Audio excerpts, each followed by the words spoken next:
a weary-eyed homeless woman, walked into the police station. No one could have imagined that just a few hours later, the entire power structure within those walls would collapse. When her true identity was revealed, all of America held its breath.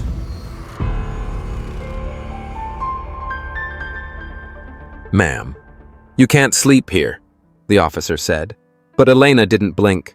Her eyes were fixed beyond him on the door of Sunset Park Precinct, where justice went to die. A morning haze hung over El Paso like a worn shawl, muffling the hum of tired buses and impatient horns. Elena Cruz sat motionless on the edge of a concrete bench that hadn't seen fresh paint in years. Her fingernails crusted with garden soil and motor grease dug into her palms to resist the urge to recoil. Every part of her appearance had been calculated: a greasy braid, tucked under a frayed headscarf, mismatched layers of worn flannel and denim, and a large cloth bag that reeked faintly of damp laundry and cigarette ash.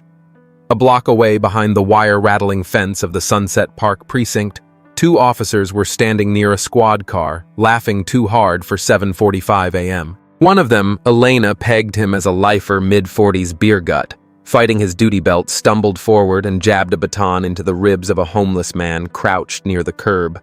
The man yelped, dropped a dented coffee can, and tried to shield his head with both arms. Coins clinked across the sidewalk like teeth on tile. "Pay the fee." "Mikey," the officer barked. "No freebies today." Elena didn't move. Her back straightened, just a little, chin tilting barely upward. She registered the victim's name. Mikey. She'd look him up later, see how many times he'd been booked. She guessed 5, maybe 7. The other officer lit a cigarette, eyes blank like it wasn't happening 2 feet from him. Elena watched the gray ribbon of smoke rise past his badge. Smoke meant apathy or nerves. Maybe both. 3 weeks earlier, Elena had sat in a windowless office at the FBI's El Paso Field Division, sifting through a dusty stack of civilian complaints. Most were handwritten. Curled corners, coffee stains, ink faded from years of neglect. One read, "My daughter was taken by police on a Saturday night and came back 2 days later. Bruised, silent. They said she stole a phone. She doesn't even own one." Another, "They said I resisted. I only asked for their names." 17 complaints, linked to Sunset Park 9 from undocumented workers. All closed without resolution. The file smelled of mildew and complicity. So Elena asked for time off. 2 weeks vacation. A family emergency in Houston, she said. Approved within hours. She didn't tell anyone she'd spent those days combing back alleys, learning the rhythms of the street. She traded her government phone for a flip model that had no GPS. Her service weapon was now buried in a lockbox at her cousin's shop across town. In its place, a concealed lapel mic, a button camera, and a diary where she wrote everything by hand in tight, meticulous script. Now, on that worn bench, she waited. The drunk cop with the baton turned toward her. "Hey!" he called. "You on break from the meth clinic?" She didn't flinch. She coughed hoarse and low and shifted her legs. Her jeans had been soaked in dishwater and left to dry in the sun, to stiffen and reek. The cop took a few steps closer, but just then the precinct door buzzed and a younger officer exited, calling for backup to transport an overdose case. The older one glanced back and lost interest. Next time, he muttered. Elena released her breath slowly. Her left hand rested on the cloth bag, fingers brushing a sewn-in patch that held the camera battery. Inside the footage was recording time-stamped, sound-synced. She wouldn't use it yet, but when she did, it would sing. A gust of wind lifted wrappers and old receipts down the sidewalk like fallen prayers. Elena's eyes followed them, then settled on the precinct's glass doors. She saw her reflection not in her face, but in her posture, in the shape of resolve etched into her shoulders. This is where it starts, she thought. Not in courtrooms, not in headlines, in silence, in watching. A man with no teeth shuffled by, dragging a red cart. He glanced at her, then away. To him, she was one of them. That was good. That was the point. Elena let the cold creep in. It slid through the seams of her second-hand coat and pressed against her spine like judgment. The city had begun its nightly transition, streetlights flickering to life with a buzz, shadows stretching long down cracked sidewalks, sirens weaving faint and distant in the background like the restless dreams of El Paso itself. She rose slowly from the bench, her knees stiff from sitting too long, and walked with a practiced limp toward the alley beside the precinct. A rusted dumpster reeked of spoiled onions and diesel, but she ignored it. She was watching something else. Across the street, a patrol car idled at the curb. Its headlights cast long cones into the darkness, illuminating two teenage girls pinned against the wall by a pair of officers. One of them, a lanky man with a shaved head and bored eyes, gripped the older girl's wrist too tight. Her face was turned away, hair, wild mouth, open but silent. Elena moved behind the dumpster, heart knocking against her ribs. Her fingers found the toggle switch in the cloth bag camera on audio rolling. The smaller girl, no older than 14, clutched her sister's elbow. "We didn't do anything," she said, voice cracking. "You girls look nervous," the bald officer said. "You got IDs?" The girls shook their heads. "That's a problem." The other cop, a shorter man with slicked hair and a heavy watch, stepped closer. "Maybe they're hiding something." "Rick," he said. "Drugs, stolen. Phone, something." "Rick." Elena's ears sharpened. Lieutenant Rick Donner. She'd read his name in 4 different complaints. Excessive force, intimidation. One woman claimed she was told to pay in flesh or go to jail.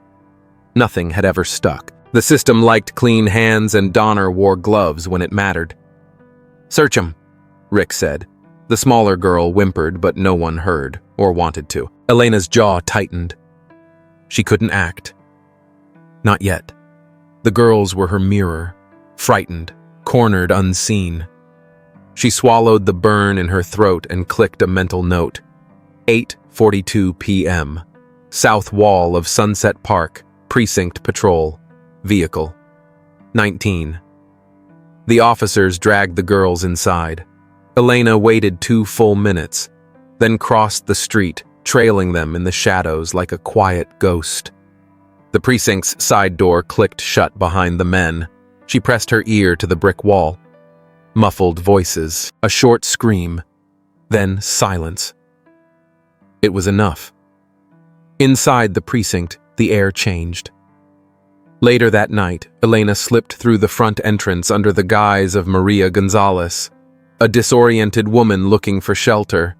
Her face was drawn, her voice slurred with fake fatigue, and her Spanish broken just enough to feel real.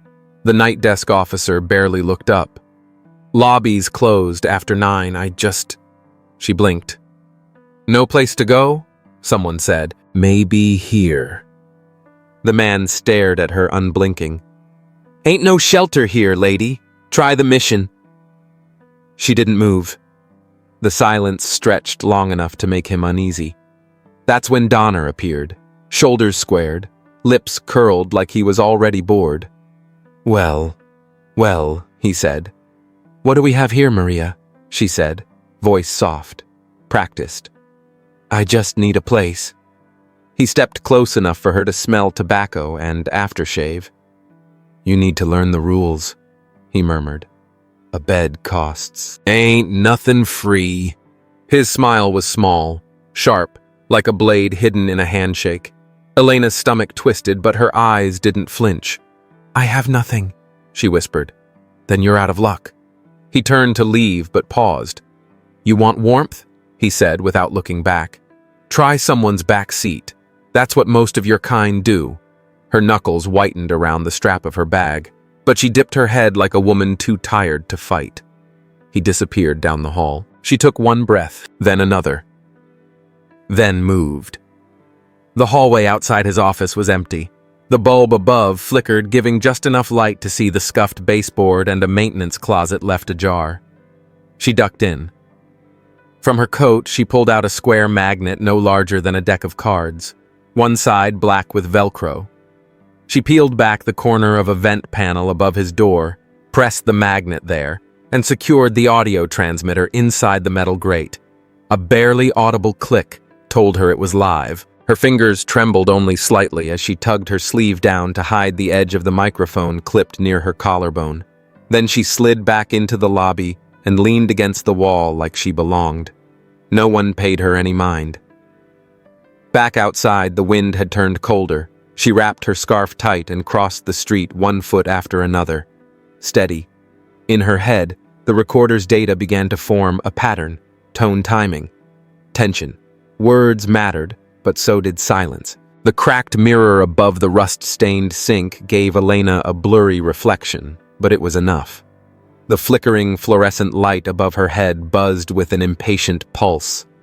She leaned forward, bracing both hands on the chipped porcelain rim. Her face, smeared with city dust and sleep-deprived shadows, stared back with something close to defiance. Her fingers brushed the edge of the scarf now tied loosely around her neck. Inside the worn fabric, tucked between folds like a hidden truth, the tiny drive from her recorder was warm against her skin. Outside the restroom door, the world continued the shuffle of boots, a cough that echoed down the precinct's side hallway, a radio crackling with a call. No one would answer. Elena exhaled slowly. She had enough. The screams, the threats, the bruises. They were captured now, etched in data, in time-stamped sound waves and pixelated frames.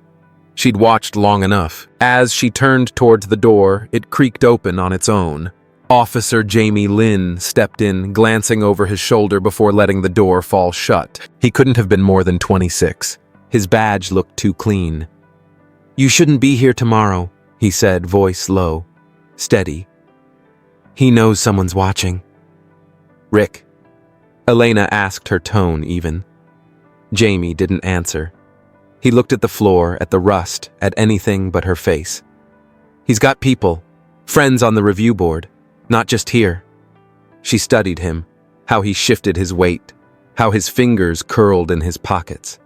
Regret had a shape, and it wore his frame like a second uniform. "Why are you telling me?" she asked. He hesitated. Then, "Because I've seen what he does. And you're not like the others." She gave a small nod. "No, I'm not." Jamie opened the door halfway, then paused. "If you do what I think you're about to make it count." And then he was gone. It happened faster than she'd planned. Within 20 minutes, Lieutenant Rick Donner summoned her to Interrogation Room B. The light above the table buzzed louder than the one in the bathroom. Brighter, too. Elena sat across from him, posture, slack hands resting on the cloth bag in her lap. She looked tired, frayed. Exactly how Maria Gonzalez would look after a night on the street. Donner paced the room, arms crossed, mouth twitching. "Let's cut the crap," he said. "You're not just some drifter." She didn't respond. He slammed both palms on the table. "You working for someone?" "The papers. Some bleeding heart NGO. I'm just looking for a place to sleep," she said quietly. He leaned in close. Eyes. Dark. "No. You're sniffing around. Recording. Maybe who are you protecting?" "Mikey. Those girls last night." His voice dripped with the kind of certainty bullies wear when they think they've already won. Elena straightened. "You want to know who I am?" Without waiting, she reached up, parted her scarf, and pulled her hair to one side. The edge of the hidden camera clipped to her shirt collar gleamed beneath the harsh light. She pressed play. Donner's own voice filled the room. "A bed costs, ain't nothing free," followed by laughter, then "search 'em," followed by a young girl's cry. He froze. "I'm Special Agent Elena Cruz," she said, standing now. "FBI and everything you said in the last 48 hours is on record." The door behind her swung open. 2 federal agents entered, flanking Donner before he could speak. He stammered. "You can't. This is entrapment." "No," she said. "This is justice. You just never thought it would wear a woman's face." The footage went public within the hour. By sundown, Lieutenant Rick Donner was suspended without pay. Internal Affairs began emergency audits on Sunset Park Precinct. Several officers were named in witness testimonies. Names Elena already had scribbled in her notebook days earlier. But it wasn't just a scandal. It was a spark. Within a week, over 200 emails flooded a secure FBI Dropbox from across the county, each one a thread in a long, tangled web of abuse, bribes, and buried complaints. One read, "He took my boy in for no reason. That was 2 years ago. I never saw him again." Another, "My daughter's case was dismissed without an interview. She begged for help." They laughed at her. The Bureau responded swiftly. They needed a face the public could trust, a symbol. And Elena? She didn't ask for it, but they gave it to her anyway. Justice Task Force was born out of that flame, a new investigative unit with Elena Cruz at its helm. She chose her people carefully: whistleblowers, blacklisted officers, internal affairs, veterans, and a few ex-cops who once refused to look away. Her office was a converted records room at the back of the old federal courthouse. The windows stuck. The walls smelled like damp files. But to Elena, it felt right. Still, as her team sifted through the mountain of civilian tips, she knew the hardest part hadn't begun. Power doesn't fall easily. And now that masks were off, the real faces were coming out of the shadows. The road to Presidio ran dry and cracked, stitched with dust and silence. Elena sat in the passenger seat of a beat-up sedan that rattled every time they hit a pothole. Her borrowed wig itched beneath her scalp, and the fake glasses pinched the bridge of her nose. She wore jeans, a size too big, a thrift store jacket, and an ID badge clipped to her lapel. Cruz Elena, Community Mental Health Outreach.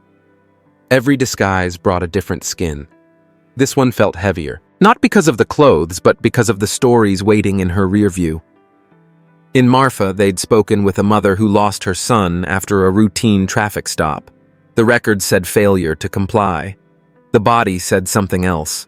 Bruises, rope marks, silence stitched across his lips. In Del Rio, a boy with autism had been taken for questioning and returned 2 days later with a shattered wrist. No paperwork, no explanation. His father wept without sound, his hands shaking as he handed Elena a photograph. The boy in his Sunday shirt, smile wide before the system took something from him that couldn't be returned. Presidio, though it was different.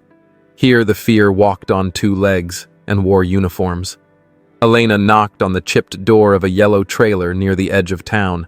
A screen door creaked open a moment later, revealing a woman in her 60s. Her face was dry, like sun-bleached wood, but her eyes dark and cautious, studied Elena with quiet judgment. "Elena Cruz, ma'am," she said gently. "Mental health outreach. We're following up on community referrals." The woman didn't nod, didn't blink. Then she stepped back. The inside smelled of Vicks and vinegar. Old family photos curled in their frames. A crucifix leaned sideways on the wall. The woman motioned toward a faded couch without saying a word. Elena sat and waited. She knew silence. Silence was where the pain lived. Finally, the woman sank into a chair across from her, gripping a small picture frame like it was a lifeline. "She was 17, she said. "Rosa." Elena leaned forward. "Smart, stubborn." The woman went on, voice soft. "Wanted to study nursing. She left one morning to fill out an application at the clinic. Never came home." A pause, a breath. "They said she was picked up by police, vandalism or something. No record, no report, no Rosa." The woman turned the photo frame toward Elena Rosa in a pink sweatshirt, smiling through braces, eyes full of fight. That was 6 years ago. Elena swallowed. Her throat ached. She pulled a notebook from her jacket and began writing. "Did they give you any documentation?" The woman snorted. "They gave me silence." By the end of the week, the task force had logged over 80 new cases, many names missing from any public record. In her office, Elena stood in front of a corkboard littered with red pins, string maps, and faces. But it wasn't the chaos of the board that unsettled her. It was the pattern. The same businesses appeared again and again in the backgrounds of these towns, private contractors supplying tech to the precincts, donor organizations, funding sheriff elections, and real estate firms laundering foreclosed homes seized through false charges. The network wasn't just corrupt, it was coordinated.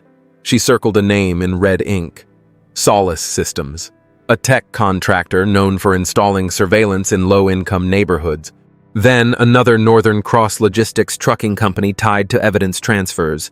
Both had deep pockets and deeper friends in city councils. She didn't notice her phone vibrating until the fourth ring. It was Nico. L. "Where are you?" she asked, frowning. His voice was distant, like wind blowing through wire. "I'm driving back from class. My brakes, something's wrong." Then a loud metal screech, tires skidding. "Silence!" Elena's body snapped forward. "Nico. Nico." The line went dead. He was found 30 minutes later in a ditch off Highway 90. Conscious, bleeding, dazed EMTs said he was lucky. The brake line had been sliced clean. Elena paced outside the hospital room, hands tight around the handle of her cloth bag. The camera inside hadn't been used in days. She hadn't needed it, until now. An hour later, a manila envelope arrived at her office. No return address. Inside a single typed note. Rosa. Nico. Keep digging, and there'll be more. She didn't sit. She didn't speak. She pulled down the blinds and locked the door, then slowly, carefully opened the drawer of her desk. Inside lay the official suspension notice, anonymous allegations, use of unauthorized force during an interrogation. One unverified audio clip. Media already swarming, FBI launching internal review. The old playbook: discredit, divide, delay. They wanted her off the board. That night, Elena met her team in a shuttered diner on the outskirts of town. The waitress didn't ask questions. The cook never looked up. She placed the envelope on the table. "They're scared," said Agent Ramsey, the ex-IA investigator. "This means we're close. They're going after family now," she said, voice low. Detective Alvarez, once ousted for reporting misconduct, leaned forward. "So we take gloves off?" "No," Elena said. "We take it underground." She reached into her coat and pulled out a folded piece of paper. A list of the next 5 towns. No more appearances, no more headlines. We go silent. Off-grid. We finish this in the dark, just like they started it. The night sky over Travis County was black as oil, thick with summer heat and secrets. The ranch, secluded, opulent, sprawling across the dry hills, east of Austin, gleamed with warm light and good whiskey. Laughter drifted from the patio, carried on a breeze that smelled of grilled steak, cigar smoke, and money untroubled by consequence. Elena Cruz stood just beyond the tree line, clad in black fatigues and a bulletproof vest, marked with an emblem that hadn't yet been made public. Justice Task Force. It wasn't officially sanctioned yet, but it had already earned respect in whispers. She adjusted her earpiece. Positions confirmed came Ramsey's voice in her ear. Calm clipped. Eyes on the porch. 6 VIPs. Confirmed ID on Senator Callahan. Elena's fingers curled tighter around her sidearm. Senator Frank Callahan. Silver-haired, smooth-talking. A regular face on the Sunday political shows was more than a state senator. He was a kingmaker, a gatekeeper, and tonight he was a criminal caught in the middle of a cash deal. The last 6 weeks had led here coded invoices, wire transfers in shell company names, false procurement orders. It was Ramsey who'd traced the trail to the ranch's private accounts. Elena, who confirmed Callahan's name on the payment orders tied to precinct contracts across 5 counties. Now came the reckoning. She gave the signal. Doors burst inward, agents stormed from shadows, boots thudding against marble tile and patio stone. The silence shattered with the clatter of glass. The metallic crack of orders barked over confusion. Elena entered last, always after. In the great room beneath a chandelier that looked like it belonged in a state museum, 3 men were already cuffed and seated on the floor. Their expensive suits rumpled their eyes wide with the indignity of being treated like the people they claimed to serve. One man stood alone, arms raised, voice calm. "Agent Cruz," he said. "I was hoping I'd see you again." Callahan. He wore a tan blazer unbuttoned. No tie, just a crooked smile that knew too much. "You're under arrest." "Senator," she said. "Money laundering, conspiracy, obstruction of justice. I've hosted fundraisers for half your department," he replied, not moving. "You think they'll let this stick?" She stepped closer, her cloth bag slung over her shoulder, heavier than usual. She reached inside and retrieved a small palm-sized recorder. She hit play, Callahan's voice low and unmistakable. "Transfer it through the ranch fund. We'll call it agricultural research. Cops want their cut. Let them take it off the top." The room went still. Ramsey looked up from a laptop across the room. "We've got the bank records to match." For the first time, Callahan's smile faltered. His mouth twitched like he'd tasted something bitter. "You just started a war, Cruz," he said, quieter now. Elena didn't blink. "No, you started it. I'm just answering the call." The footage went live within hours. By dawn, cable news ran loops of grainy video showing Callahan's voice over screenshots of invoices, hidden payments, names that bled into every corner of Texas law enforcement. The state erupted. Protests surged in San Antonio, Dallas, Laredo. Handmade signs read, "No one above the law. She speaks for us. Clean the badge." The Justice Department made a statement by noon. By midnight, Elena's suspension was formally lifted, her rank restored, her unit recognized, but not everyone celebrated. 3 days later, in a quiet hotel suite in downtown Houston, Elena sat alone combing through spreadsheets from a hard drive seized at the ranch. They were deeper than she expected, payment loops across state lines with dates that predated her career. One name made her chest tighten. Julian Marks, her old instructor, FBI veteran, decorated, respected. The man who once told her, "There's what you learn in the academy, and then there's what you learn in the dark." He wasn't just a name on the ledgers. He was a partner in the very firm that moved money for Callahan's Political Action Committee. Elena stared at the data, cold creeping up her spine.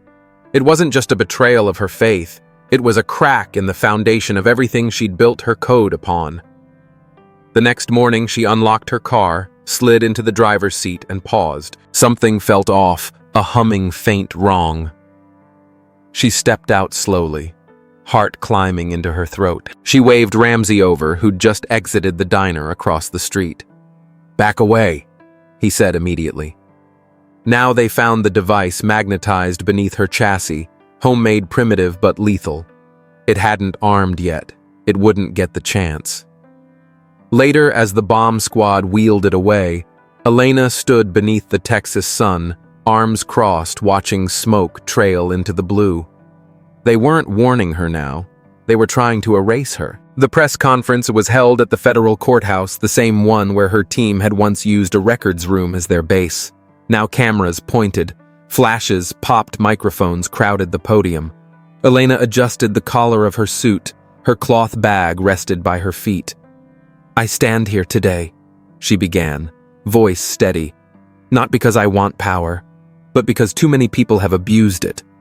Behind her, her task force stood like a wall. "I will not be threatened. I will not be silenced. I will not stop until there is no one left who believes they stand above the law." The sun rose over the Capitol like it had someplace to be. Elena Cruz stood at the edge of the courthouse steps, her fingers curled around a hot paper cup, steam curling into the crisp air. Behind her, the Justice Task Force office, once an overlooked records room, now the nerve center of a statewide movement, hummed with new energy. Fresh files, old ghosts, all of it, part of something that no longer belonged to her alone. Across the street, a mural bloomed on a crumbling wall spray-painted overnight. A woman's face in shadow, scarf over her head. eyes steady beneath the words, "clean badge." She hadn't asked for the symbol, but the streets had chosen it. The campaign launched quietly at first.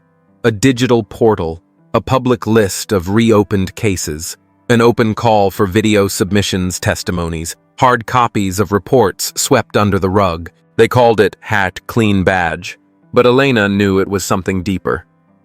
A reckoning, an invitation. Within 72 hours, over 10,000 stories poured in from every state. Voice notes recorded in fear-scanned files, smuggled out of locked drawers. Cell phone footage of violations wrapped in silence for years. Victims' witnesses. Sometimes even cops. In Odessa, a retired officer turned in his partner's confession tape. In Tyler, a mother delivered the medical records of her son. Evidence of bruises the department said never happened. From Midland to Galveston, the country began to breathe out stories it had been holding too long. They called it a movement. Elena just called it overdue. Julian, Marks, her mentor, her betrayer, was the last to fall.